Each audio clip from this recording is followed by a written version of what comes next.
Bonjour, ravi de vous retrouver pour ce premier triptyque de vidéos concernant l'anatomie énergétique. J'ai posté tout récemment une vidéo sur la notion de vaisseau, c'est-à-dire de méridien au sens le plus large, le plus général du terme, que recouvre la notion de Mai en chinois, qu'on accole d'ailleurs au Jingmai ou au Luo Mai. Et puis j'ai posté aussi une vidéo que je vous invite à écouter sur un sujet annexe, donc la notion de méridien proprement dit, la notion de Jing en chinois, avec son système particulier de sous-catégories. Bon, je vous invite à les écouter. Alors, pour me résumer et pour planter le décor de ce propos du jour, nous sommes partis d'une réflexion sur le système des méridiens, c'est-à-dire des voies de circulation de l'énergie. Et dans ce grand système de méridiens, nous avons distingué deux grandes catégories de voies de circulation, les méridiens proprement dits, les Jingmai, et les Luomei, dit aussi voie collatérale ou ramification en français. Ce sont les termes que l'on trouve le plus souvent pour désigner les Luomei, dont je voudrais vous parler un petit peu plus aujourd'hui là dans cette vidéo. Alors, les Jingmai sont en nombre limité. On avait 12 méridiens principaux, autant de Jingbie, de méridiens distincts, 8 méridiens curieux, Jijingbamai. Les luo sont en nombre indéfini. Ils sont innombrables, dit la littérature médicale chinoise, mais on en recense 16 qui sont particulièrement importants, qu'il faut essayer de connaître, les 16 grands luo. Alors, ils ont une fonction particulière, ces méridiens luo, c'est ce qui les caractérise. Ils relient la surface et la profondeur. Voilà, ils sont au nombre de 16 et on les classe souvent de cette manière. À partir de la métaphore familiale, il y a les luo grands-pères, les luo pères et les fils ou petits-fils. Pour être précis,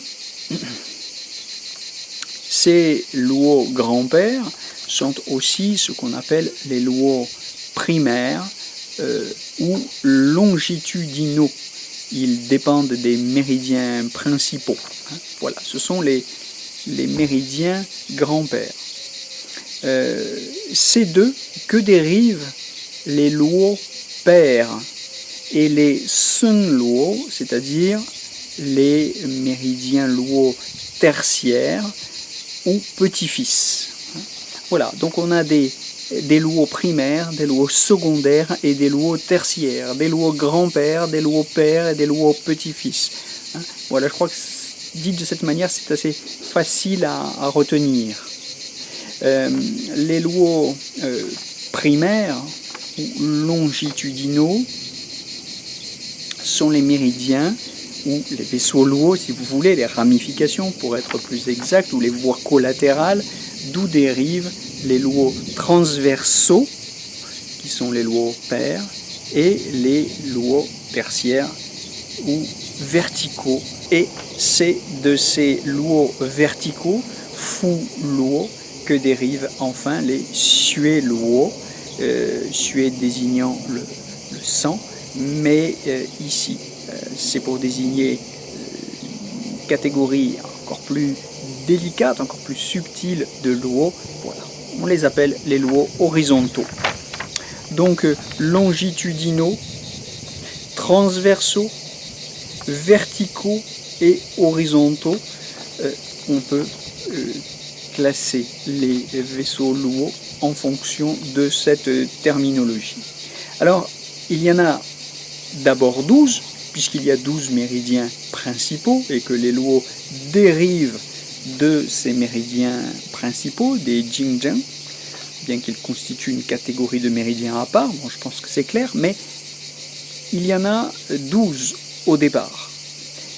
Il n'y en aurait que 12 s'il n'y avait pas aussi deux grands luo pour le Zhenmai et le Dumai, pour ces deux merveilleux vaisseaux, et s'il n'y en avait pas encore deux de plus, l'un pour la rate et l'autre pour l'estomac. Donc il y a un vaisseau luo pour chaque organe et chaque méridien de cet organe, nous sommes d'accord, mais la rate et l'estomac en ont deux. Elles en ont deux. Pi Zhi Da Luo et Wei Zhi Da Luo, le grand luo, on les appelle grand luo de la rate et grand luo de l'estomac.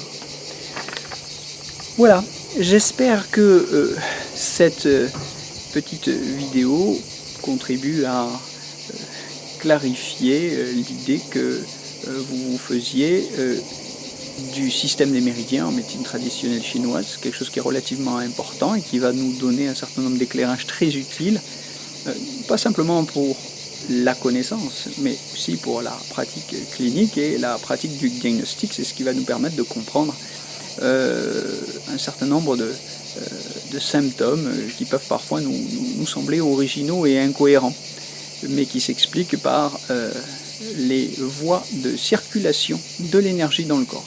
Je vous souhaite de belles études, une belle journée, et je vous donne à nouveau rendez-vous très bientôt pour une nouvelle vidéo d'anatomie énergétique avec les formations énergie. À bientôt.